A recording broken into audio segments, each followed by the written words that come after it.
ಮನುಷ್ಯನೇ ನೀ ಬೆಳೀತಾ ಇದೆಯಲ್ಲ, ಈಗ ಬೆಳೀತಾ ಇರೋ ಸಾಲದು. ಎಲ್ಲಿವರೆಗೂ ಬೆಳವಣಿಗೆ ಸಾಧ್ಯ ಇದೆಯೋ ಅಲ್ಲಿವರೆಗೂ ಬೆಳೆದ್ಬಿಡು. ಯಾವಾಗ ನೀನು ಬೆಳವಣಿಗೆಯ ತುದಿಯನ್ನು ಮುಟ್ಟಿ ಇನ್ನು ಮುಂದೆ ಬೆಳವಣಿಗೆ ಸಾಧ್ಯ ಇಲ್ಲ ಅನ್ನೋ ಮಟ್ಟಕ್ಕೆ ಹೋಗ್ತೀಯೋ, ಆವಾಗ ನೀನು ಸಂಪೂರ್ಣವಾಗಿ ಸನಾತನ ಧರ್ಮವನ್ನು ಅನುಸರಿಸಿದ್ದೀಯ, ಅದರ ಗುರಿಯನ್ನು ಮುಟ್ಟಿದೀಯ. ಯಾವ್ದಾವ್ದು ಬೆಳೆಯುತ್ತೆ ನಮ್ಮಲ್ಲಿ? ಶರೀರ ಬೆಳೆಯುತ್ತೆ. ಎಷ್ಟು ಬೆಳೆಯುತ್ತೆ? 20-22 ವರ್ಷ ವಯಸ್ಸಾಗುವವರೆಗೆ ಶರೀರ ಬೆಳೆಯುತ್ತೆ. ಆಮೇಲೆ ಬೆಳೆಯಲ್ಲ, ಅದರ ಗಾತ್ರ ಜಾಸ್ತಿ ಆಗಲ್ಲ, ಆದ್ರೆ ಅದರ ಆಯುಷ್ಯವನ್ನು ಚೆನ್ನಾಗಿ ಜಾಸ್ತಿ ಮಾಡ್ಕೋಬಹುದು. ಶರೀರದ ಆಯುಷ್ಯವನ್ನು ಎಷ್ಟು ದಿನ ಇಟ್ಕೋಬಹುದು? 1000 ವರ್ಷ ಇಟ್ಕೋಬಹುದು. ಇದೆಲ್ಲ ಡೀಟೇಲ್ಸ್ ಇವತ್ತು ನಾನು ಹೇಳ್ತಾ ಕೂತ್ಕೊಂಡ್ರೆ ಶಿವರಾತ್ರಿ ಆಗ್ಬಿಡುತ್ತೆ. ಶಂಕರಾಚಾರ್ಯರ ಗುರುಗಳು 700 ವರ್ಷ ಬದುಕಿದ್ರು. ಗೌಡಪಾದರು ಅಂತ ಅವರ ಹೆಸರು. ಶಂಕರಾಚಾರ್ಯರ ಗುರುಗಳು ಗೋವಿಂದ ಭಗವತ್ಪಾದರು, ಅವರ ಗುರುಗಳು ಗೌಡಪಾದರು. 700 ವರ್ಷ. ಆವಾಗಲೂ ಶರೀರವನ್ನು ತ್ಯಜಿಸುವುದಕ್ಕೆ ತಯಾರಿಲ್ಲ. ಯಮ ಬಂದು ಬೇಡಿಕೊಂಡು ಗೌಡಪಾದರು ಹೇಳ್ತಾರೆ, ನನ್ನ ಸಿದ್ಧಾಂತವನ್ನು ಜಗತ್ತು ಒಪ್ಪಿಕೊಳ್ಳುವವರೆಗೂ ನಾನು ಶರೀರ ಬಿಟ್ಟು ಬರೋದಿಲ್ಲ. ಆವಾಗ ಯಮ ಕೈ ಜೋಡಿಸಿಕೊಂಡು ಕೇಳ್ಕೊಳ್ತಾರೆ, ನಿಮ್ಮ ಕಾಲದಲ್ಲಿ ನಿಮ್ಮ ಸಿದ್ಧಾಂತವನ್ನು ಜಗತ್ತು ಒಪ್ಪಿಕೊಳ್ಳೋದಿಲ್ಲ, ನಿಮ್ಮ ಶಿಷ್ಯ ಆ ಕೆಲಸ ಮಾಡ್ತಾನೆ, ಬನ್ನಿ. 700 ವರ್ಷ ಆಯ್ತು ಭೂಲೋಕಕ್ಕೆ, ಬನ್ನಿ ನಡಿ. ಶರೀರ ಬೆಳೆಯೋದೆಷ್ಟಿರಬಹುದು, ಎಷ್ಟು ವರ್ಷಗಳ ಬೇಕಾದರೂ ಬದುಕಬಹುದು. ದೊಡ್ಡದಾಗಿ ಪತಂಜಲಿ ಯೋಗ ಸೂತ್ರದಲ್ಲಿ ಇದಕ್ಕೆಲ್ಲ ಅದ್ಭುತವಾದ ಸೂಚನೆಗಳು, ಇದಕ್ಕೆಲ್ಲ ಬೇಕಾಗಿರ್ತಕ್ಕಂಥ ಉಪಾಯಗಳನ್ನ ಹೇಳ್ಕೊಡ್ತಾರೆ. ಇನ್ನೇನಿದೆ ನಮ್ಮ ಶರೀರದಲ್ಲಿ? ಶರೀರ ಹೋಗ್ಬಿಟ್ಟು ಮತ್ತೆ ಮನಸ್ಸಿದೆ. ಸನಾತನ ಧರ್ಮ ಹೇಳುತ್ತೆ, ನಿನ್ನ ಮನಸ್ಸನ್ನ ನೀನು ಈಗ ಯೂಸ್ ಮಾಡ್ತಾ ಇದೆಯಲ್ಲ ಮನುಷ್ಯ, ಹೀಗೆ ಯೂಸ್ ಮಾಡಿದ್ರೆ ಒಂದು ಚೂರು ಬೆಳಿಬಹುದಷ್ಟೇ. ಹೇಗೆ ಯೂಸ್ ಮಾಡಬೇಕು ಅನ್ನೋದನ್ನು ಕಲಿ. ಪೂರ್ಣ ಪ್ರಮಾಣದಲ್ಲಿ ಮನಸ್ಸು ಬೆಳೆದು ಬಿಡುತ್ತೆ. ನಿನ್ನ ಮನಸ್ಸು ಸಂಪೂರ್ಣವಾಗಿ ಬೆಳೆಯುತ್ತೆ.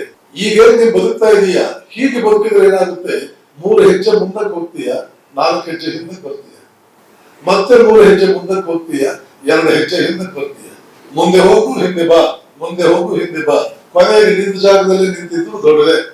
ಎಷ್ಟೋ ಸಲ ನಿಂತ ಜಾಗದಿಂದ ಹಿಂದಕ್ಕೆ ಹೋಗ್ತೀಯ. ಈಗ ನಿನ್ನ ಮನಸ್ಸನ್ನು ಬೆಳೆಸಬೇಕಾದ ಇದನ್ನು ಹೇಳುತ್ತೆ ಸನಾತನ ಧರ್ಮದ ಒಂದು ಮುಖ, ಸನಾತನ ಧರ್ಮದ ಒಂದು ಬ್ರಾಂಚ್, ಒಂದು ಶಾಖೆ. ಇನ್ನೊಂದೇನಿದೆ ನಮ್ಮಲ್ಲಿ? ಶರೀರ ಮತ್ತು ಮನಸ್ಸು ಇಷ್ಟು ಬಿಟ್ಟು ನಮ್ಮಲ್ಲಿ ಏನಿದೆ? ಬುದ್ಧಿ. ಈಗ ನೀನು ಹೇಗೆ ಬುದ್ಧಿ ಉಪಯೋಗಿಸ್ತಾ ಇದೆಯೋ ಹಾಗೆ ಉಪಯೋಗಿಸಿದ್ರೆ ಏನಾದಿದೆ? ಹೆಚ್ಚಂದ್ರೆ ಒಬ್ಬ ಡಾಕ್ಟರ್ ಆಗ್ತೀಯ, ಇಂಜಿನಿಯರ್ ಆಗ್ತೀಯ, ಸೈಂಟಿಸ್ಟ್ ಆಗ್ತೀಯ, ಅಥವಾ ಬಹಳ ಬೆಳೆಸ್ಬಿಟ್ಟಿದೆಯಾ ನಿನ್ನ ಬುದ್ಧಿ ಇದ್ರೆ ಒಬ್ಬ ನೋಬೆಲ್ ಪ್ರಶಸ್ತಿ ವಿಜೇತ ಆಗ್ತೀಯ. ಅದರಾಚೆಗೆ ಏನಾಗ್ತೀಯ? ನೀನು ನೋಬೆಲ್ ಪ್ರಶಸ್ತಿ ವಿಜೇತನಾಗಿದ್ದು ಫಿಸಿಕ್ಸ್ ಅಲ್ಲಿ ಏನಾದ್ರೂ ಆಗಿದ್ರೆ ನಿನಗೆ ಬಯಾಲಜಿ ಜ್ಞಾನ ಇರೋದೇ ಇಲ್ಲ. ನೀನು ಬಯಾಲಜಿಯಲ್ಲಿ ಆಗಿದ್ದೀಯೋ ಎಕನಾಮಿಕ್ಸ್ ಜ್ಞಾನ ಇರೋದೇ ಇಲ್ಲ. ಎಕನಾಮಿಕ್ಸ್ ನೋಬೆಲ್ ಪ್ರಶಸ್ತಿ ಬಂದಿದೆಯೋ, ಮೆಡಿಕಲ್ ಸೈನ್ಸಸ್ ಅದ್ರ ಜ್ಞಾನ ನಿನಗಿರೋದೇ ಇಲ್ಲ. ಅದು ಯಾವ ಬುದ್ಧಿ ಬೆಳವಣಿಗೆ ನಿಂದು? ಸನಾತನ ಧರ್ಮವನ್ನು ಕಟ್ಟಿದಂತಹ ಋಷಿ ಮುನಿಗಳು ಹೇಳ್ತಾರೆ, ಯಾವ ರೀತಿಯಲ್ಲಿ ನಿನ್ನ ಬುದ್ಧಿ ಬೆಳಿಬೇಕು ಅಂದ್ರೆ ಸೂರ್ಯನ ಅಡಿಯಲ್ಲಿ ನಿನಗೆ ಗೊತ್ತಿಲ್ಲದೆ ಇರೋದು ಏನೂ ಇಲ್ಲ. ಎಲ್ಲಾ field, medical science, engineering science, economics, political science, biological sciences, physics, mathematics, English, dance, music, ಏನೇನು ಬೇಕು ಅದೆಲ್ಲ ಕೂಡ ನೀನು ತಿಳಿಬೇಕು. ಹಾಗೆ ನಿನ್ನ ಬುದ್ಧಿಯನ್ನು ಬೆಳೆಸಬಲ್ಲೆ. ಬೆಳೆಸುವುದೇ ನಿನ್ನ ಜೀವನದ ಗುರಿ. ಅದನ್ನು ನಾವು ಹೇಳ್ಕೊಡ್ತೇವೆ, ಬಾ, ನಾವು ಕಂಡು ಹಿಡಿದಿದ್ದೇವೆ. ಇದು ಹೇಳುತ್ತೆ ಸನಾತನ ಧರ್ಮ. ಇನ್ನೇನಿದೆ ಮನುಷ್ಯನಲ್ಲಿ? ಒಂದು ಶರೀರ ಇದೆ, ಅದರ ಬಗ್ಗೆ ಮಾತಾಡಿ ಆಯಿತು.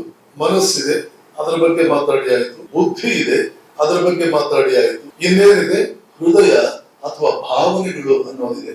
ಈ ಭಾವನೆಗಳಿಂದ ನಿನಗಾಗುವ ಪ್ರಧಾನವಾದ ಒಂದು ಪ್ರಯೋಜನ ಏನು ಅಂತಂದ್ರೆ, ಎಷ್ಟೋ ಜನ ಸ್ನೇಹಿತರು, ಸಂಬಂಧಿಕರು ಮತ್ತು ಇದನ್ನು ಮೆಚ್ಚಿಕೊಳ್ಳುವವರು ಸಹಸ್ರಾರು ಸಂಖ್ಯೆಯಲ್ಲಿ ನೀನು ಬೆಳೆಸ್ಕೊಳ್ಬಹುದು.